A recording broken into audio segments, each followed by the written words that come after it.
Powered by Riverside FM. Being right is not enough.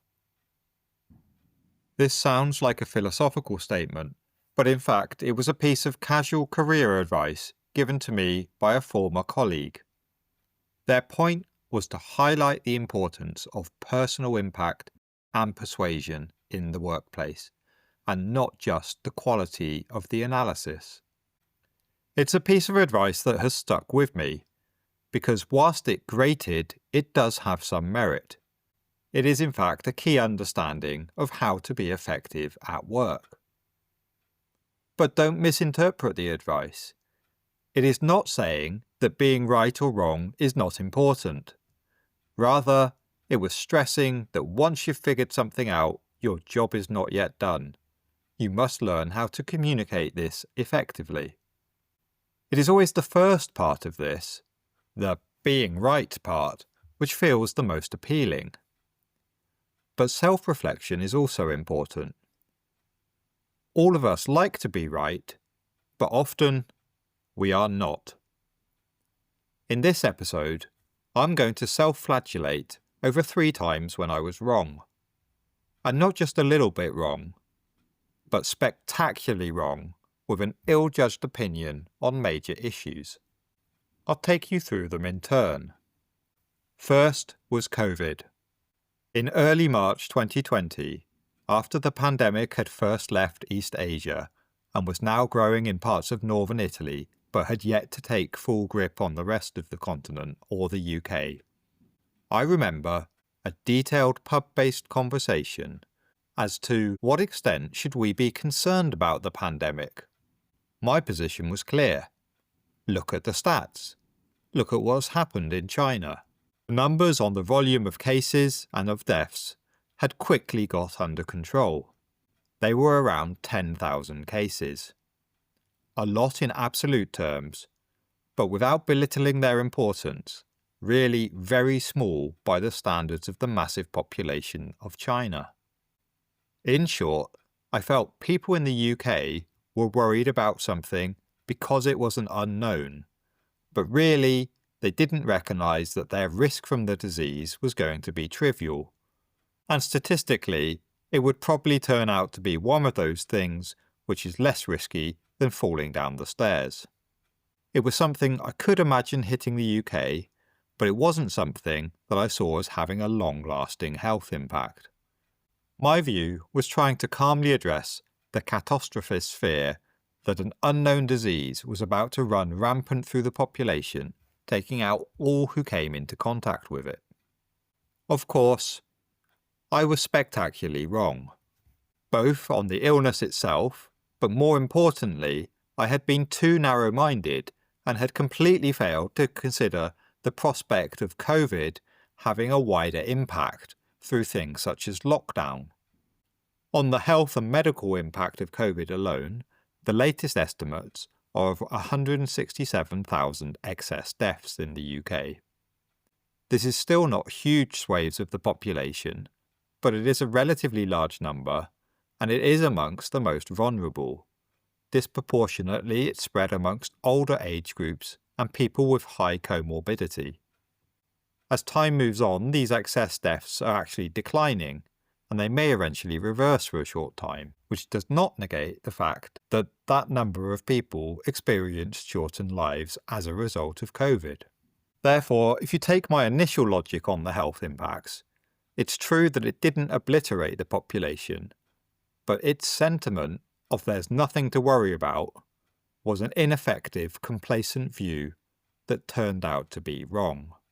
The second issue I'm going to address is Bitcoin. I'll paraphrase the position. In 2018, in the early days of crypto, I was discussing the new phenomenon with some colleagues. One of them was considering an investment, and we debated if this was a good idea. There were tales of huge returns already being made through crypto investments, and it did seem it was likely to be a thing of the future. My position was clear. Bitcoin was not a good investment. Do not invest.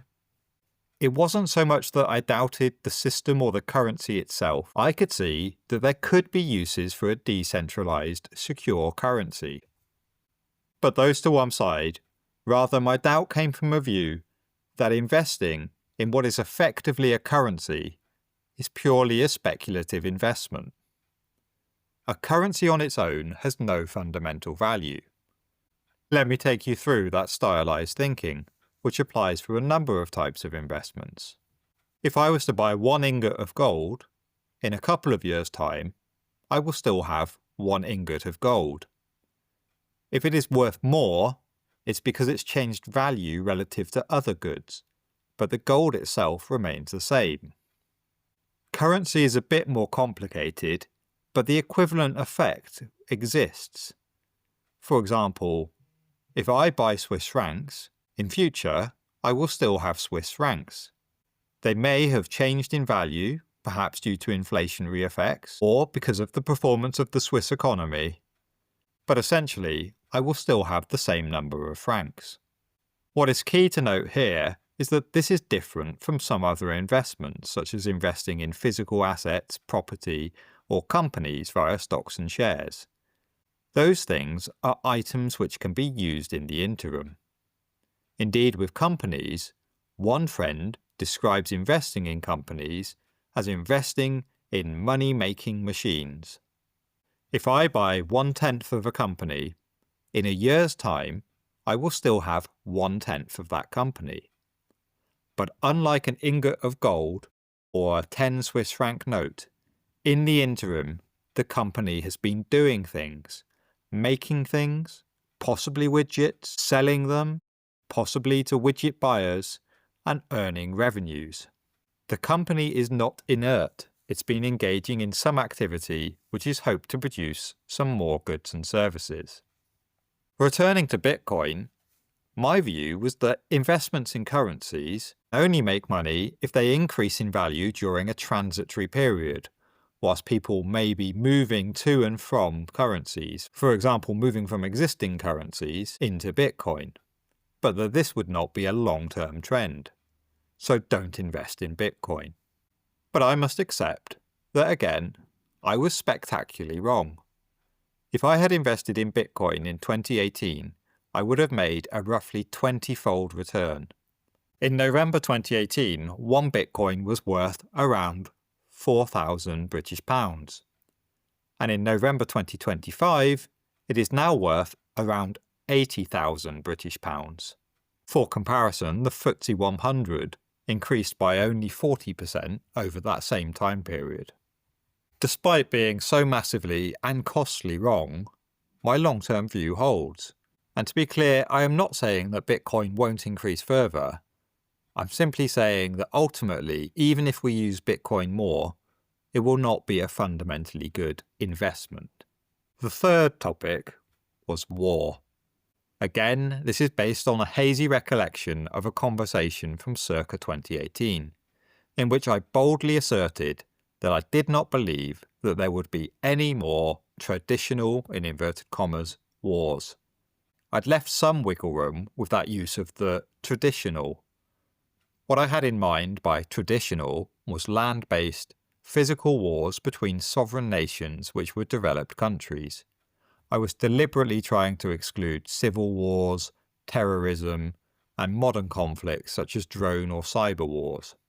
The thrust of my argument was that the world had reached a point where it was sufficiently connected, and critically that information flew in a sufficiently dispersed way across the internet, social media and other platforms, that countries' populations would have a disciplining effect on their own governments, democratic or otherwise, so as not to initiate a war. This prediction, of course, and you'll notice a pattern here, turned out to be hugely wrong. And wrong in a number of different conflict situations, but perhaps most clearly through Russia's invasion of Ukraine. Nevertheless, I still believe that there are some elements to that theory which are worth considering. Connectedness over time does seem to reduce the amount of conflict. So, what does all of this tell me, and tell you? Well, firstly, do not take medical, financial, or military advice from me. Secondly, I'd be tempted to say, don't make sweeping assertions, but I must temper that so as not to be a killjoy. Rather, do make them, but do so with a pinch of salt.